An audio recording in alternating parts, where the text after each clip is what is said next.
So I just wanted to say welcome and thank you very much, Jess, for talking to us today. We're going to talk a little bit about Club dVIN, but mostly we're going to talk about wine collecting, wine investing in Asia, and maybe a little bit about how the Asian market looks at NFTs and the blockchain. I'd just like to get your perspective on that, and then we could talk a little bit about Club dVIN and where we're going and kind of the roadmap for us, and then how that might. I'd love to get your perspective and your questions from kind of an expert in the Asian market, how what we're doing and our plans might be either interesting or we might face challenges in Singapore, Hong Kong, and mainland China. So can we start? You want to introduce yourself and talk a little bit about how you got into wine and where you are and what you do? Sure. Well, it's a real pleasure to be here. So gosh, how I got into wine, long time ago. So I've always worked in the wine industry. So been very lucky in that respect. And actually, Dave, you were very much instrumental in my initial journeys into wine. So I started my career, or my official career, out in Argentina. I was studying Spanish at university and needed to spend a year abroad, and had traveled sort of on a year out around Argentina, and just fell in love with the country and really wanted to go back there and fully sort of infiltrate myself, and managed to find a job on a winery. So started working for Jacques and Francois Leton out in the Valle de Uco, sort of back in the day. And within about 3 months, I think our paths crossed through. It was Angel Mendoza who introduced us. Yeah, and if I remember correctly, you were sleeping on a cot in the winery. No, it was a bit more upmarket than that. I started off actually in Jacques and Francois's cottage, which was on the winery and overlooked the Andes, the vineyards, the mountains. It was kind of beautiful. Picture postcard. And every morning I sort of woke up to this incredible sunrise and the sun setting over the Andes, and I just completely fell in love with Argentina and wine and all of that sort of stuff. It was really inspirational. It was a wonderful start into what has now become sort of 15 plus year career in the industry. But we obviously met, and I started working and doing some stuff with you for the vines of Mendoza. Sure. Another very cool project. And after that, sort of, I had to finish my degree in the UK, so went back to Leeds and did that, and set up a job working for Miguel Torres out in Spain. So because I had a background in biology and chemistry to begin with, I was actually sort of put into the laboratories on the wineries where I was working. So I ended up doing a lot of technical analysis and sort of supporting the winemakers, which was really interesting, and gave me a really good background in terms of sort of winemaking, which obviously I hadn't studied up until that point. And eventually, sort of working in Spain and Argentina, I'd been exposed very much to Argentinian wines and Spanish wines, but hadn't really embraced the whole gamut of wines from around the world, and really sort of wanted to get deep into that. So I decided to move back to London and started working with Liberty Wines, big UK importer, and started off working in their marketing department and sort of worked my way up over a 5-year period, and sort of fell into brand management and brand building. And that's sort of where I have remained ever since. Obviously in 2012 then took the big leap across to Asia. So one of my mentors, who sadly is no longer around, Stephen Spurrier, who had a really big impact in my wine sort of career and my wine journey. He, when I sort of got itchy feet and wanted to live abroad again, I started talking to Stephen, and he was doing quite a lot of work at the time out in markets like Singapore, China, and Hong Kong. And he sort of urged me to go and look at those and do some research. So I did a trip out to Shanghai and to Hong Kong, and was completely blown away by both cities. And by the time I got back to London, had job offers on the table from two very serious importers in China, ASC and Summergate. And I took the job with ASC in Hong Kong, and moved at the end of 2012, and spent the next 8 years very happily living in Hong Kong. So working for ASC to begin with, and then I actually sort of branched out and set up my own consultancy company, which was essentially sorting route to market and brand building for a number of brands who I was in touch with in my past days at Liberty, and who I'd sort of met along the way. And that in 2018 morphed into what I'm doing today, which is Nimbility, which is basically a bigger, sort of more substantial enterprise based on market building and brand building for wines and spirits companies across APAC. So we do everything from sorting a brand's route to market, working with the importers, and building their brands and developing that sort of genuine consumer franchise for the brands in the APAC markets. So yeah, and now based in Singapore. So I moved here at the beginning of 2020. Again, probably itchy feet seems to be a recurring theme of mine. So yeah, after 8 years in Hong Kong, decided that I wanted, to have a different Asia experience, and moved at the beginning of 2020. So just in perfect time for COVID. So it's been a bit of a strange couple of years in Singapore, but really nice to get to know a different market, and sort of really get to grips with how different markets in Asia work, because they're all very different. So yeah, that's me. And I got to tell you, as you're doing the story, I remember, I think, having lunch with you before your first day at Torres. I think I might have taken you to the train station that day. You almost certainly did, yeah, in Barcelona. I think I did. And then I also remember in Hong Kong having lunch with you the day that you were, either the day that you quit or the day that you were about to quit ASC to start B Global, or to start B Drinks, right? Yeah, B Drinks Global. Yeah. I don't remember the restaurant, but I remember, like, I clearly remember sitting there and talking to you about it, and you saying, I'm going to leave ASC and start this. And I was kind of blown away, not only by how, to me, it seemed so unbelievably brave for somebody. You were a year in, maybe two. No, I don't brave even think so. Stupid. I think you were a year into ASC. I think you were a year into ASC, and you were like, yeah, I'm gonna start my own thing. You were 25. I can't older. I was imagine 28. You were more than 20. Yeah. 28. So I remember being very, very impressed with how brave that seemed. And still to this day, continue to be very impressed. One of the things that you left out is, during all of those itchy feet and during that whole thing, you managed to get your WSET diploma and are a MW candidate. Yeah, no, that yes. So I did my diploma at Liberty, which was awesome. They're such a supportive company, and it's they supported me through that. So that was sponsored by them, which was awesome. And then I started my MW when I was in Hong Kong.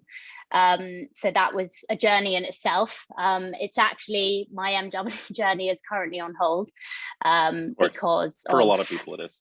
Yeah. Lots of sort of COVID reasons, and starting a family and all sorts of stuff. So there's been a lot that sort of got in the way, unfortunately, but it was an amazing sort of 5 years, and really sort of, I guess, took my learning of wine to a completely new level.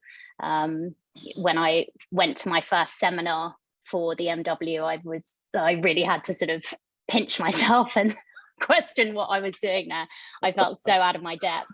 But actually, managed to pass the theory paper quite quickly, and got stuck on the dreaded tasting.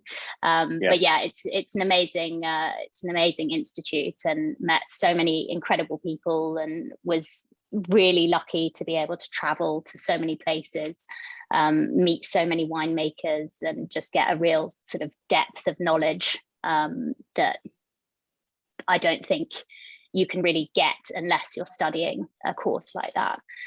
So it was really, really fundamental sort of part of, I guess, who I am today in terms of my career and where I am, and probably gave me the impetus to start Nimbility, really. And for that, I can't thank the Institute enough. So yeah.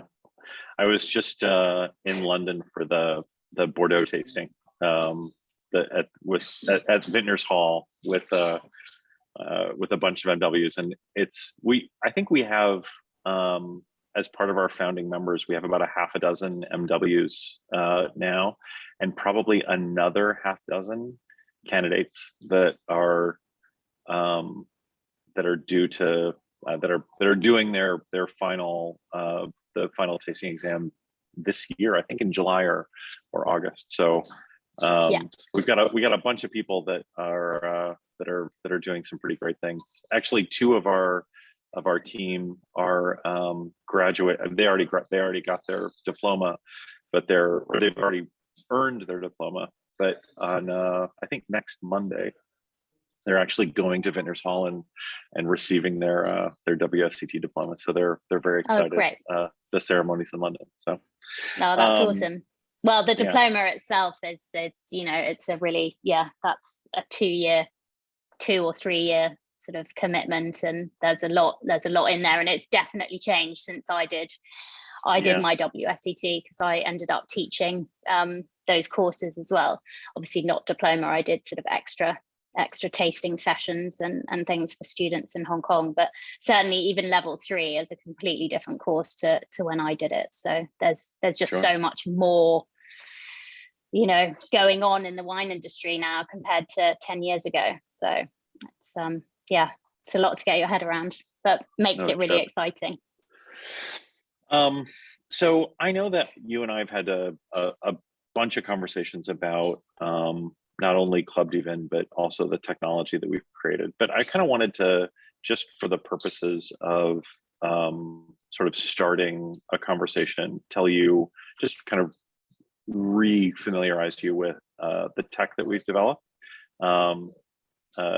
Spoiler alert, a little bit earlier, Francesca and I were on a Zoom, and I kind of walked her through a little bit of how the tech works. So she's not completely unfamiliar. And this was all the tech that I showed you today was launched on Saturday, so it's brand new. But we keep developing and keep refining it, but it's still pretty fun. So just to give you a quick overview, what dVIN does is we're a blockchain company for the collectible and investment grade wine sector.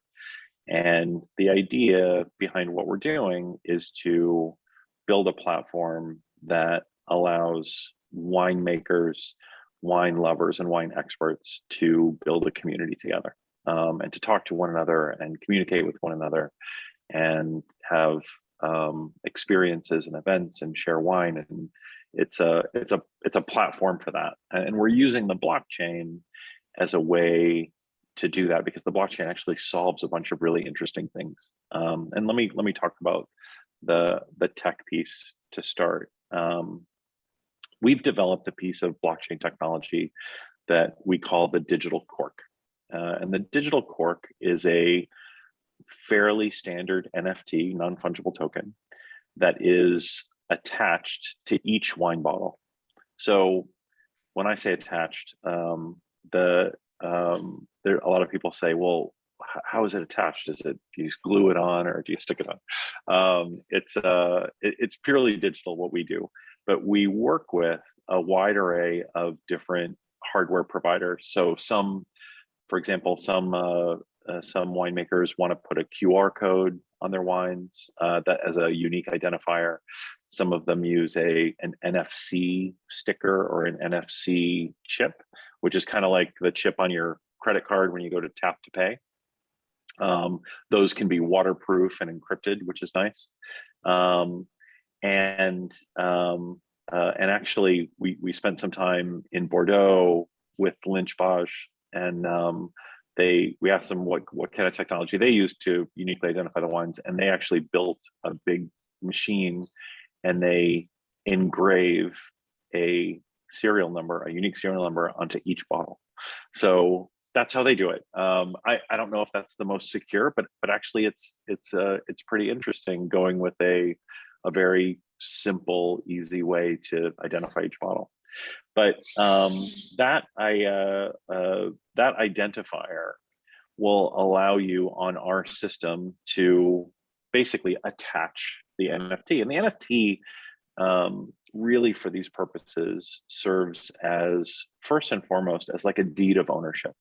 And when you think about how the blockchain works, that deed of ownership is kind of like a real estate deed, right?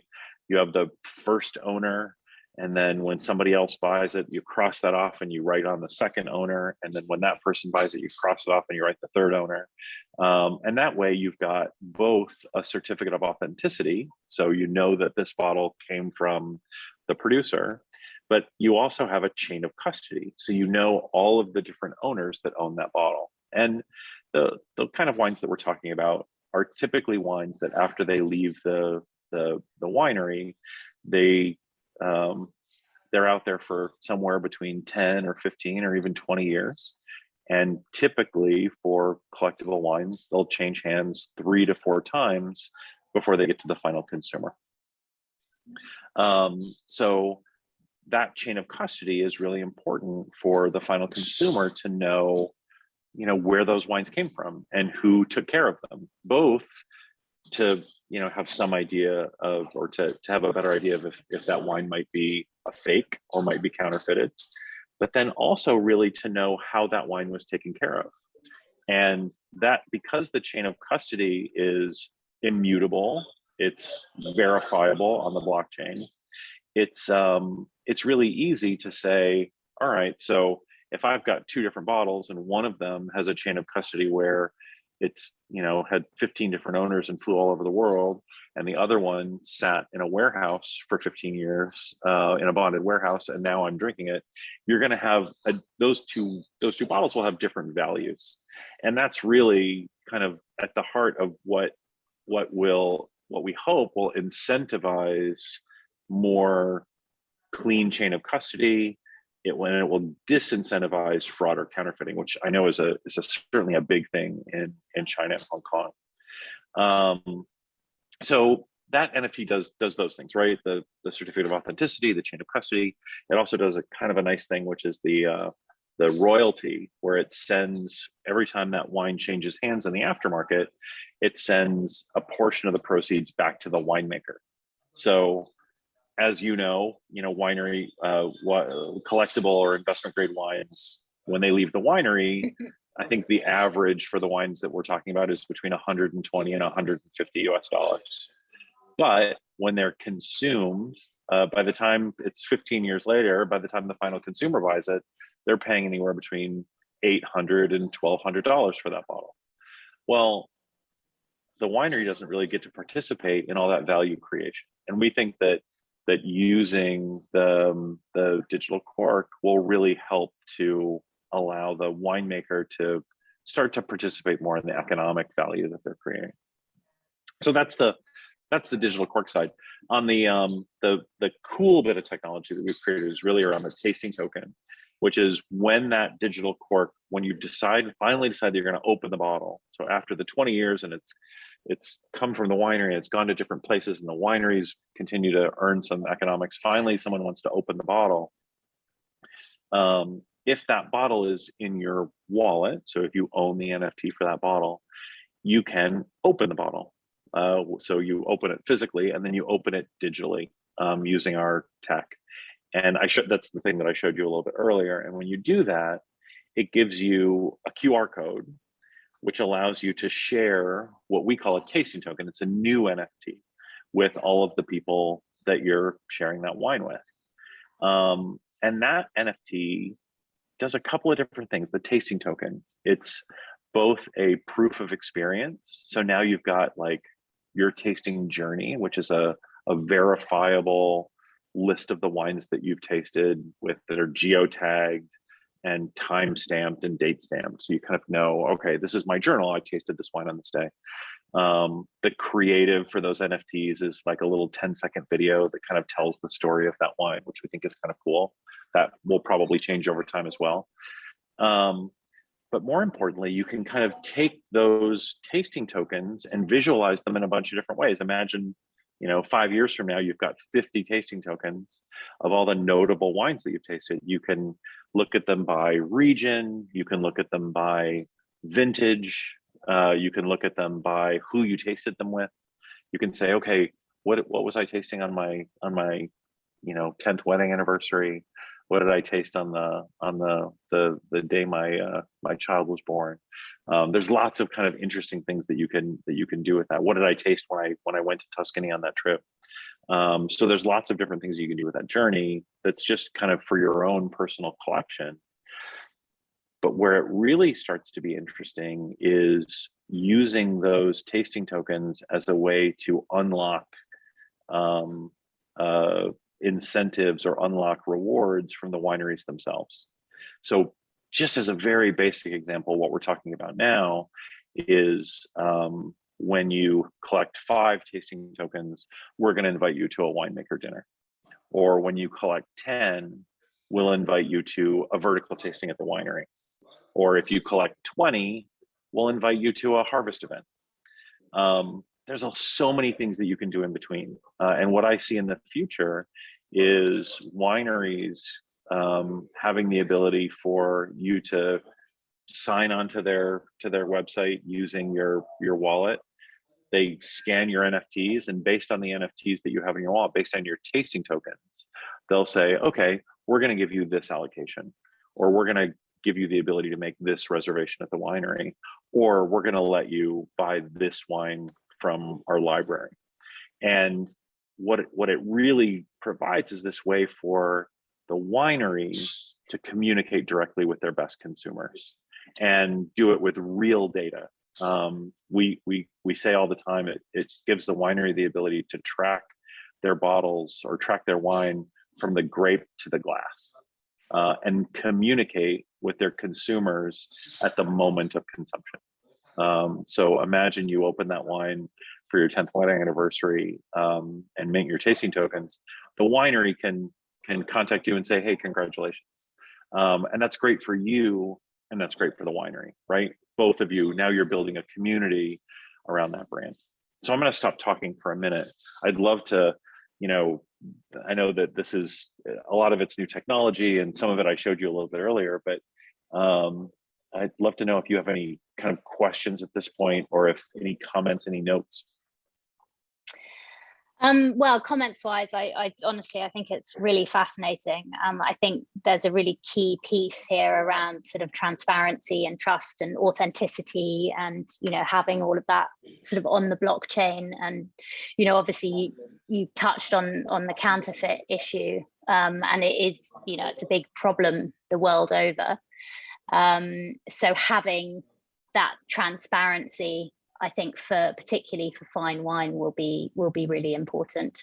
And yeah, what's really interesting as well is going to be, as you said, sort of being able to compare as a consumer, as a buyer, between different bottles and where they're coming from, because particularly with fine wine at the moment, you really have no idea where that wine has gone, and 9 times out of 10 they've crossed the world.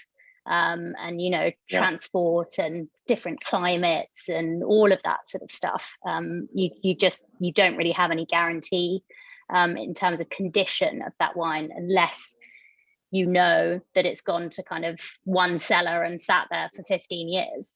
So I think that will be really, really important for fine wine, which is super interesting.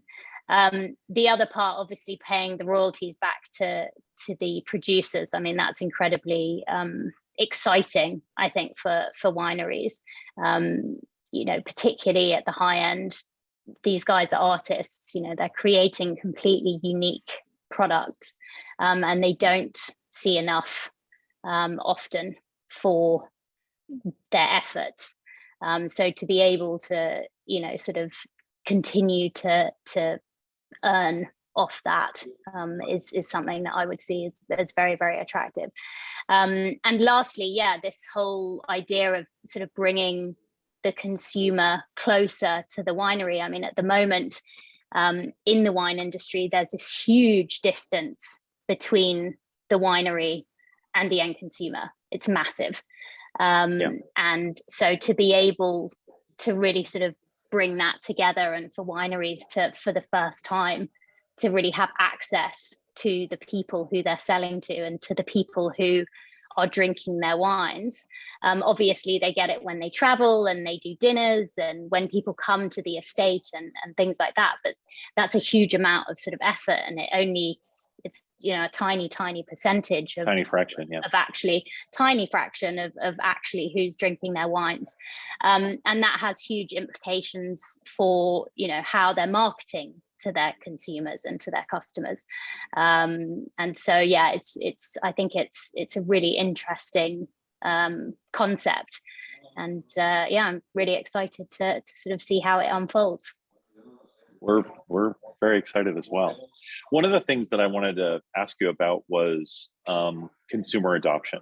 You know, I just showed you how quick and simple it was, which is, you know, we've developed a platform on our end where if you've never had a crypto wallet before and you've never owned an NFT, and even if you can't spell NFT, which is what our CFO always says, then it still only takes you about 20 seconds to maybe 30 seconds to scan the QR code, we actually make a little lightweight wallet inside of our tech, and get your NFT. It takes, like I said, maybe 20 seconds. The analog that we were trying to replicate is what we think, you know, most people do today when they drink a notable wine, which is take a picture of the label and post it to their Instagram, right? We think that this is almost as fast as that, maybe even a little bit faster. And because these NFTs, the tasting tokens, they come with all of the metadata already included.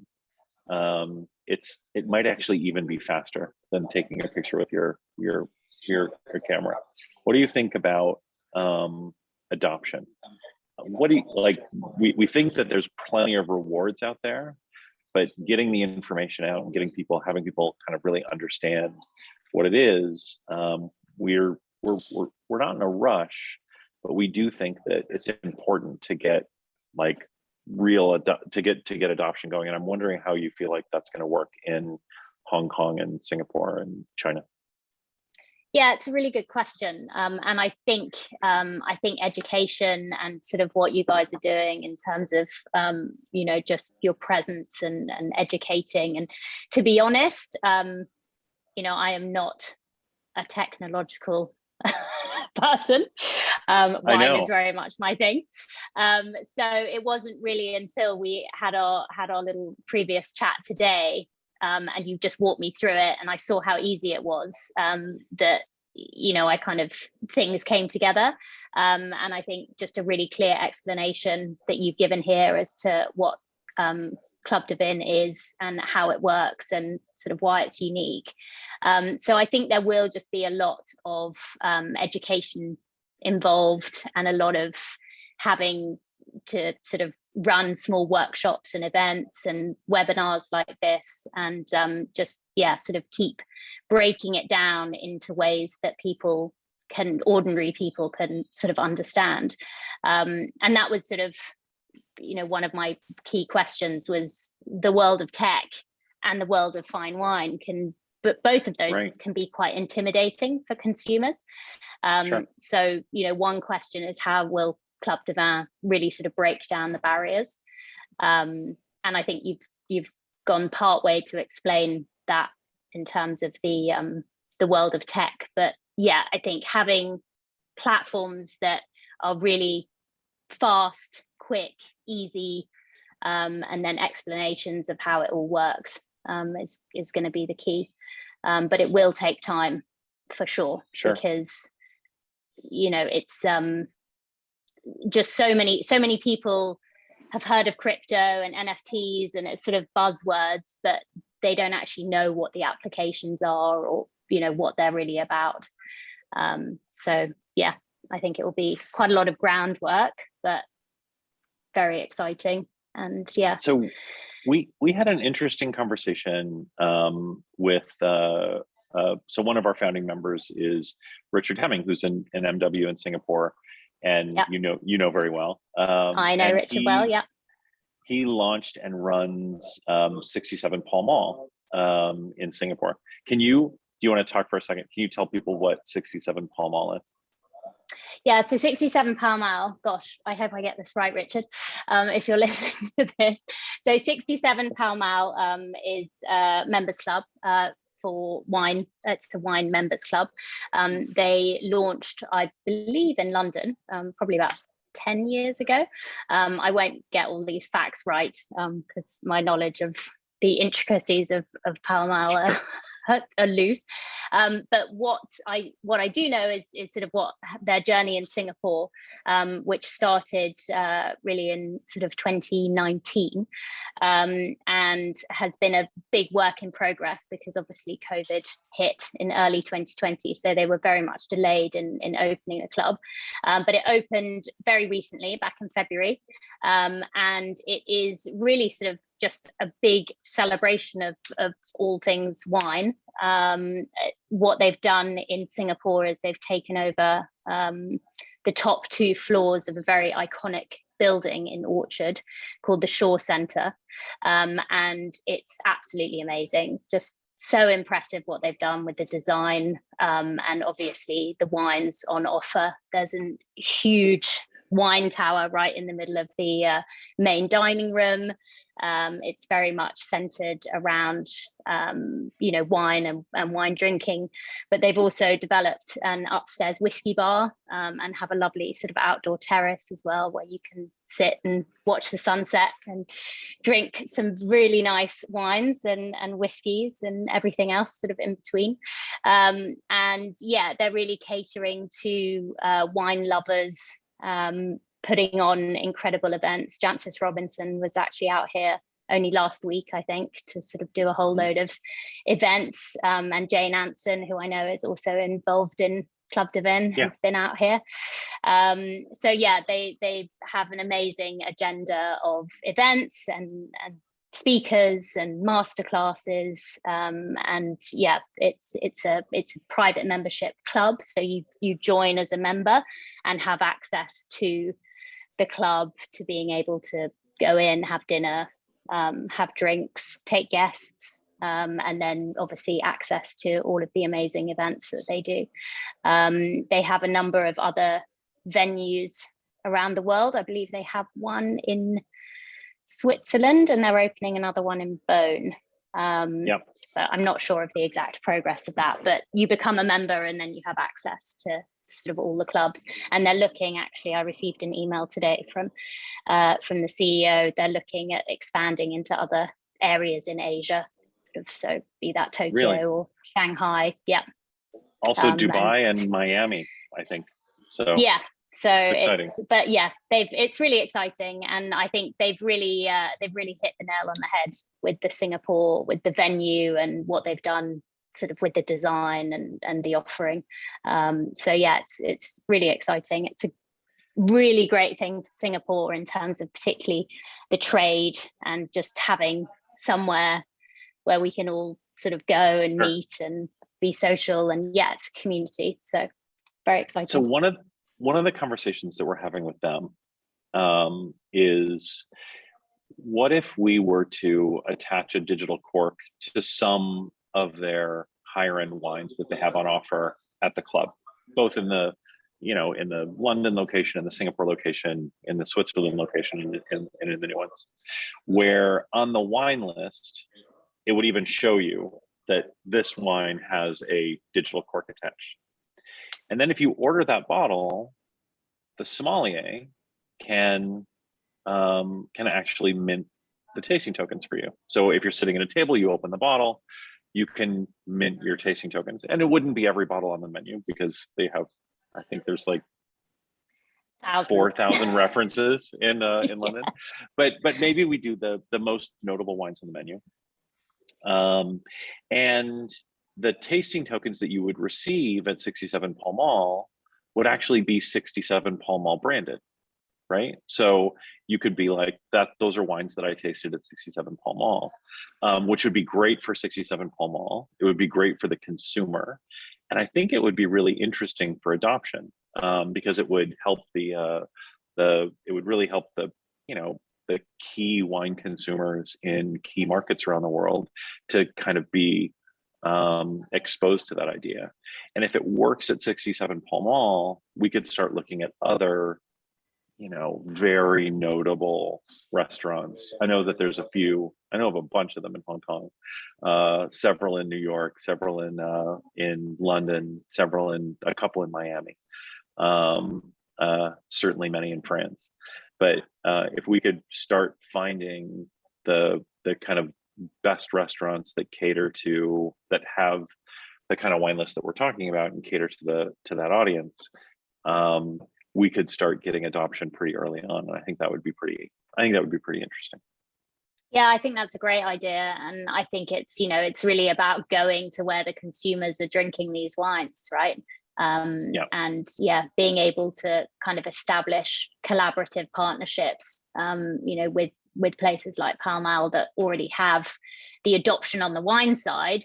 It's just then how do you sort of plug in the concept of NFTs and yeah, digital tokens and things like that. So yeah, I think that's a really definitely an area to explore.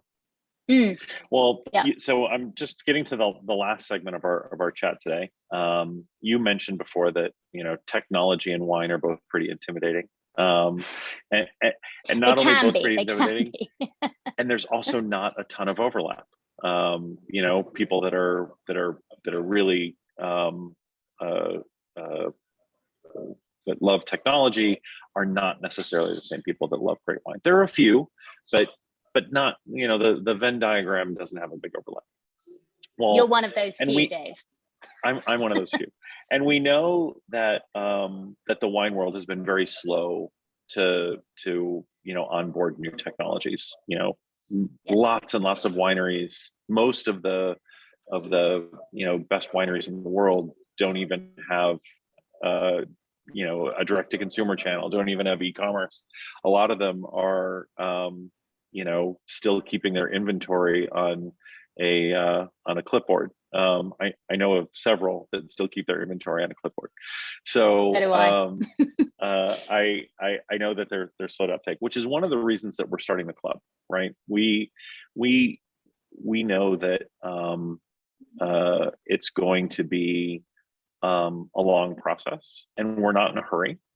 But what we're doing with Club dVIN is we're finding the first 5,000 people in the world that are part of that overlap, that do love, you know, that are wine enthusiasts and love fine wine, but also are interested and curious about technology, especially interested and curious about blockchain tech. And we're finding the middle of that Venn diagram, and launching with that group first. So those will be the first people to get tasting tokens, and that will allow us to go to wineries and say, hey, look, you might not be ready to attach digital corks to all of your bottles, but maybe we could do a small selection and offer it to these 5,000 members that are, you know, collectors, technology enthusiasts, wine enthusiasts, and so we know that they're going to that if we offer those bottles with digital corks into that group, into our club, we know that they're going to participate, We know that they're going to adopt the technology. We know that they're going to use the tasting tokens. We know that they're going to participate in that process. And I think what that does from our perspective, is it allows our base of consumers to grow organically, and it allows our winery partners to grow organically. So instead of having to go and try to get 1 million consumers out of the gate and 1,000 wineries out of the gate, we can move slowly, but get real adoption inside of the small groups that we have. That's kind of our plan. We do have a kind of an interesting, fun way that the club is growing. And I think I talked to you a little bit about this, but we're starting with our first 1,000 friends and family. So all of our founding members can invite their friends and family to join at a pretty steep discount to the public price. That's happening now. And then in May, in conjunction with a big Robert Parker event that I can't talk about yet, but that's going to be announced soon, we're going to do our public launch, and we'll get to our first 5,000 members. But after that, we're really only growing organically. And there's really only 2 ways that you can join Club dVIN after our public launch. And one way is if you know someone who's one of our founding members or one of our first 5,000, because each of them have the ability to add 1 new member a year for 5 years. So that will get us from 5,000 to 25,000 over 5 years. So nice, slow growth over that period of time. But then we also have another kind of interesting, fun way for people to become members, which is if you have a tasting token, then that tasting token gives you the utility, the ability to be able, and you're not already a member, it gives you the ability to become a member. But that's only for the first 1,000 tasting tokens. Then after the first 1,000 are done, then you need 2 tasting tokens in order to become a member. And then after 2,000, you need 3, and so on and so forth, up to 20. So the idea is that through that process and through our founding members, that within 5 to 10 years, we'll get to somewhere around 50,000 members. And I think that's probably the cap for us, 50,000. And that's where we want to be. But again, very, very slowly, very organically. And the only way that you can become a member is if somebody pours a glass of wine for you. And that, to me, like, that feels that's very, very much, it sounds tech, but it's really wine culture to me. You can't, in order to invite somebody into the club, you have to like them enough to open one of your notable bottles of wine and pour a glass for them. So that to me is it's a really fun and interesting way to grow a community. Yeah, definitely. I think that's great. And I think, you've kind of touched on another point that, I wanted to sort of talk about, which is really the experience side of wine. And, for me, everything in wine, every sort of top memory that I have, it's all based around experience and enjoying wines and where you are, who you're with. And that sort of really, that's what it's all about at the end of the day. So I just wanted to touch on, experiences and how those are going to kind of play through Club dVIN and how they're going to attach to the NFTs. And sort of, I know you've already got quite a lot of, you've sort of touched on the Robert Parker that you can't talk about, Robert Parker's, the Robert Parker event, but there are other things I know that you've got sort of in the pipeline. So it'd be really good to just hear about how you're setting yourself apart. If people are becoming a member of Club dVIN, what are they going to get in terms of the experience? So we think that there are 3 types of events that we'll do. One of them, the one bucket, are sort of local events near you. So as we build our membership, we'll sort of geolocate our members, and as we have our, our founding members that are in each geolocation. And as wineries and winemakers that we know are traveling, as you know, on the off season, winemakers travel all the time. We'll book amazing and fun local events, very small. All of the events that we're looking to do are very small. We think that a big event for us is 20 people. We'd like them to be small, intimate, where you actually get to spend time with the winemaker. You actually get to spend time with the master of wine, or with the with one of our founding wine experts, where you get to spend time one-on-one. We're not really looking to build big, 1,000-person parties. We're looking to create really, really small events. So, but intimate and amazing events where we're bringing amazing wine and we're tasting things that are hard to find or hard to get. So the first bucket are these local events where we'll arrange, probably in the beginning once every couple of months, but over time they'll be more often as the membership grows. And so imagine in Singapore, if one of the winemakers that we work with is coming through Singapore, or if Jane Anson is coming through Singapore, or one of our other experts is coming through, we can create a small event for our members that are in Singapore, and either it's a informational or educational event, or maybe it's a special tasting that we can put together, or maybe it's a culinary event, and there's a chef that's coming through, and we can create a fun wine dinner.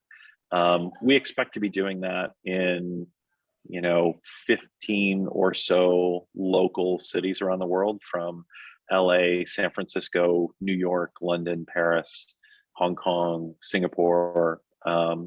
Hopefully we'll do some here in Barcelona as well. But we think that we'll do these local events probably once every couple of months.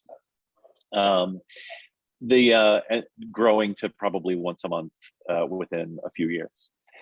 Then the second bucket is kind of around global events. So there are, as you know, dozens of great wine events around the world, from the London Wine Fair to the Aspen Food and Wine Festival to Provine to Place de Bordeaux and Premier.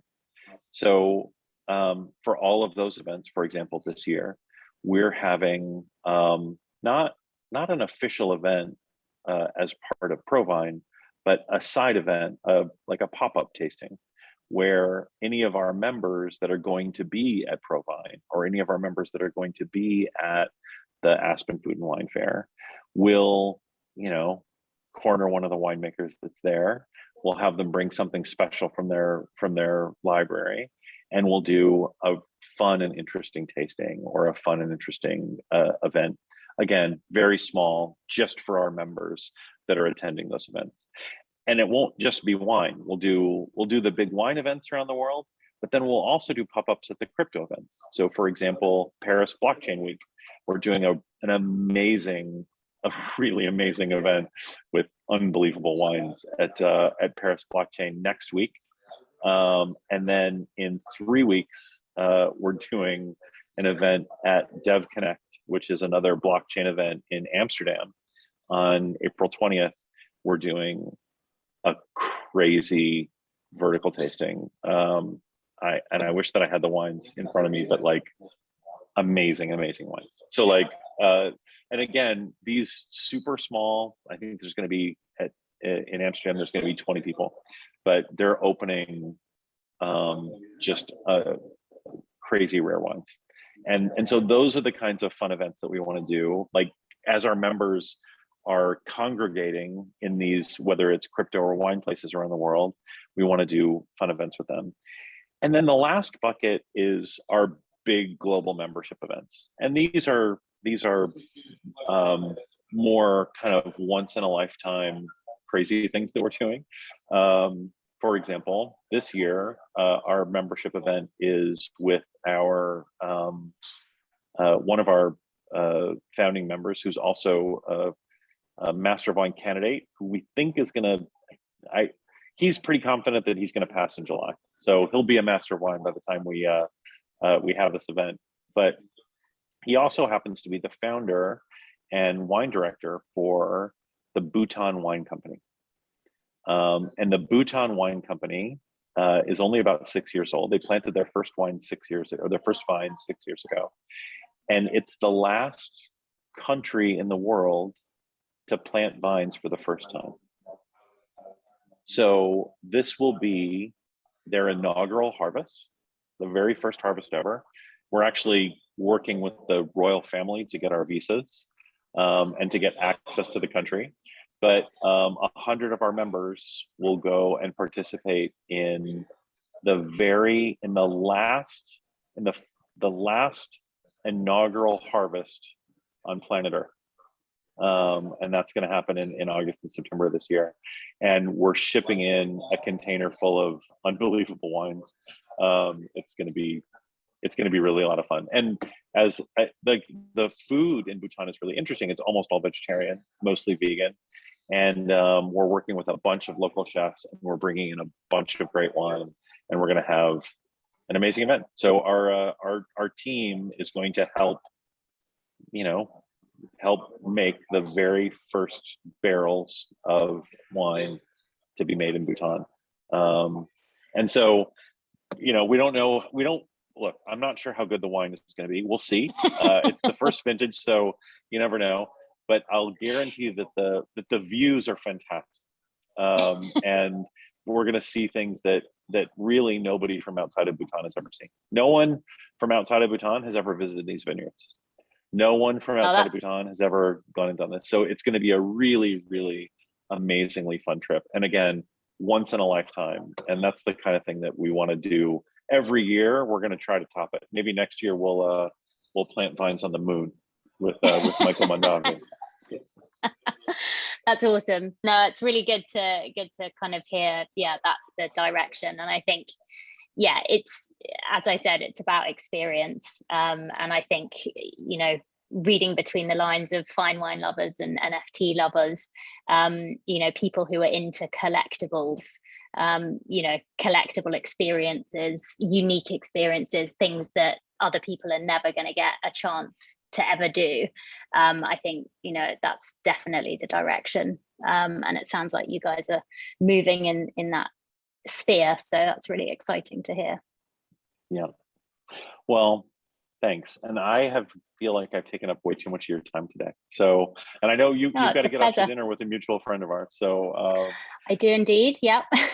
so I will send my regards. But please do. It's been an absolute pleasure. And really excited to be part of the whole experience and the journey.